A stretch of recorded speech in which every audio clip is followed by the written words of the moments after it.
Good morning, dear students. In today's class, we will study the Unit 10. Here, this is lesson 20, and the story name is The Tailor and His Friend. This is the last story of your book, Marigold 1. ठीक है, ये हमारा last story है. इसके बाद आपकी book जो है वो ख़त्म हो जाएगी और उसके बाद आप इन सारे वीडियोस को रिवीजन करेंगे और अपनी एग्ज़ाम पर फोकस करेंगे. ठीक है, तो आइए चलिए हम ये लास्ट चैप्टर स्टार्ट करते हैं. Read and enjoy this story. Kalu the tailor had a shop near the river. Kalu जो है एक टेलर था, वो दर्जी था. उसकी जो है ना शॉप थी, दुकान थी. कहाँ थी? तो नदी के किनारे थी. He made colourful pants and shirts for children. वो जो है काफ़ी कलरफुल पैंट और शर्ट बनाता था बच्चों के लिए. Appu the elephant was his friend. उसके फ्रेंड का नाम अप्पू था, जो कि एक हाथी था. Appu came to his shop every day. Kalu gave him many nice things to eat. Appu जो है उसकी दुकान पर, कालू की दुकान पर रोज़ आया करता था और वो उसे काफ़ी अच्छी अच्छी चीज़ें खाने के लिए देता था. One day Kalu wanted to play a trick. Kalu जो है एक दिन वो एक ट्रिक प्ले करना चाहता था. He did not give Appu anything to eat. He took out his needle instead of and pricked Appu's trunk. Appu ran away in pain. एक दिन क्या करता है अप्पू, जो जब आता है ना कालू के दुकान में, तो कालू जो है एक प्रैंक, मतलब कि एक मजाक छोटा सा करता है. वो क्या करता है, वो कुछ भी उसे खाने को नहीं देता है. वो क्या करता है, अपनी सुई हाथ में लेकर सुई उसकी सूंड में चुभो देता है. तो फिर क्या करता है अप्पू, वहाँ से दर्द के मारे भाग जाता है. उसे दर्द होता है जब वो सुई चुभती है. तो फिर आइए देखिए क्या होता है.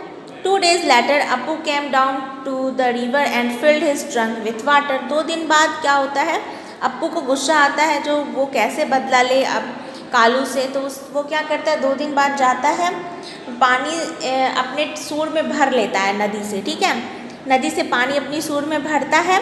He reached Kalu's shop and threw water everywhere. All the new clothes became wet.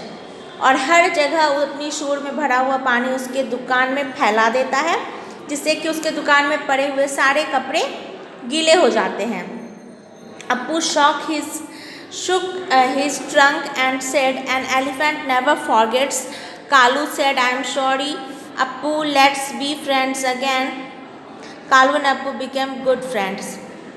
उसके बाद Appu shook his trunk and said, Appu अपने नाक को ये जब वो सारे पानी जब अपनी नाक से वो उसके ऊपर डाल देता है कालू के ऊपर. उसके बाद फिर वो कहता है एन एलिफेंट नेवर फॉरगेट्स, यानी कि एलिफेंट कभी भूलता नहीं है, अपना बदला लेता है. ठीक है, हाथी की आदत अच्छी होती है, वो कभी भूलते नहीं हैं चीज़ें.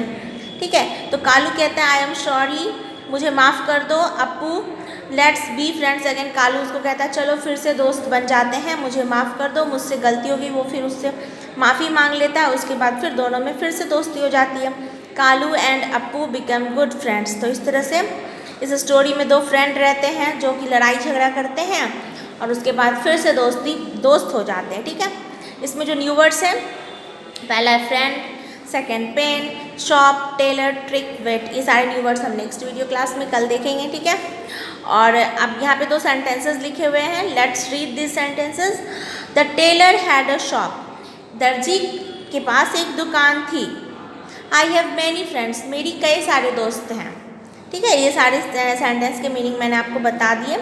इस तरह से आपका ये चैप्टर ख़त्म हो जाता है, जिसका कि नाम था the tailor and his friend. और होमवर्क में आप इन सारे चैप्टर के स्टोरी को फिर से पढ़ेंगे, समझेंगे घर पे. ठीक है, और नेक्स्ट वीडियो क्लास में हम लोग इसके question answers and new words को देखेंगे. Thank you my dear students.